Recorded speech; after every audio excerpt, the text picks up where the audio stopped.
ಬಿರಿದರು ಮಲ್ಲಿಗೆಯ ಮನಸುರಿವಿ ಮೇಲೆ ಚಂದದ ಚಂದದ ಬಿರಿದರು ಮಲ್ಲಿಗೆಯ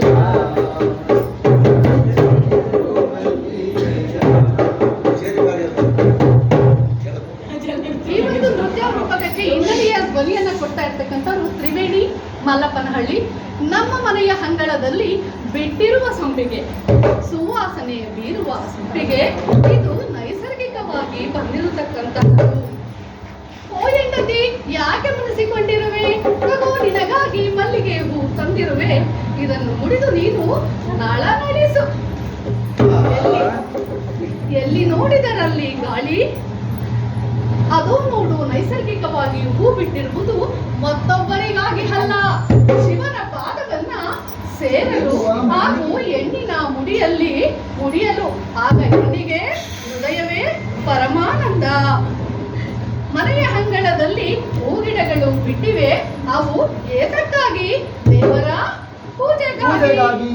ಹಾಗಾದರೆ ಮನೆಯ ಅಂಗಳದಲ್ಲಿ ಬಿಟ್ಟಿರುವ ಚೆಂಡಿ ಹೂವು ಅದನ್ನು ಹಾರವಾಗಿ ಮಾಡಿದರೆ ನೋಡಲು ಬೋಲು ಚೆನ್ನ. ಕಮಲದ ಹೂವು ಕೆಸರಿನಲ್ಲಿ ಹರಡಿದರು, ಹೆಣ್ಣಿನ ಮನಸ್ಸು ಅನೇಕ ಕಷ್ಟಗಳನ್ನು ಸಹ ಜಯಿಸಿ ಮೇಲೆ ಬರುತ್ತದೆ. ನೈಸರ್ಗಿಕವಾಗಿ ಹರಡತಕ್ಕಂತಹ ಹೂವಾಗಿದೆ. ಈ ಹೂಗಳಲ್ಲಿ ನಾವು ಈಗ ಅನೇಕ ಹೂಗಳ ವಿಧಗಳನ್ನ ಮಾರ್ಕೋತ ಬರ್ತಾ ಇದ್ದಾರೆ.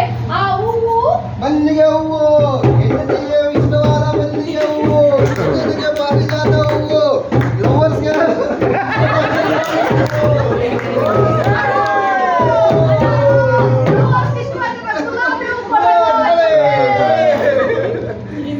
ಇಷ್ಟವಾದ ಗುಲಾಬಿ ಹೂವು, ಲವರ್ಸ್ಗೆ ಇಷ್ಟವಾದ ಮಲ್ಲಿಗೆ ಹೂವು.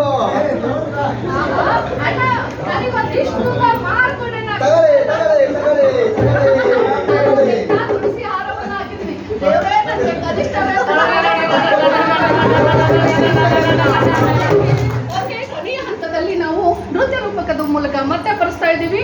ಮಲ್ಲಿಗೆ ಹೂವು, ಸಂಪಿಗೆ ಹೂವು, ಮಲ್ಲಿಗೆ ಹೂವು, ಸಂಪಿಗೆ ಹೂವು, ನೋಡಲು ಚಂದ, ಪ್ರೇಮಿಗಳಿಷ್ಟ ಗುಲಾಬಿ ಹೂವು, ತರೋಣ ಬನ್ನಿರೋ, ಪ್ರೇಮಿಗಳಿಷ್ಟ ಗುಲಾಬಿ ಹೂವು, ತರೋಣ ಬನ್ನಿರೋ, ಮಲ್ಲಿಗೆ ಹೂವು, ಹೆಂಡತಿಗಿಷ್ಟ ತರೋಣ ಬನ್ನಿರೋ, ಮಲ್ಲಿಗೆ ಹೂವು, ಹೆಂಡತಿಗೆ ಇಷ್ಟ ತರೋಣ ಬನ್ನಿರೋ.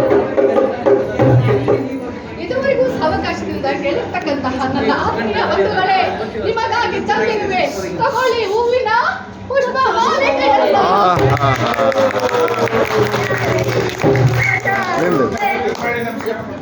ಎಲ್ಲರೂ ನಿಲ್ರಿ.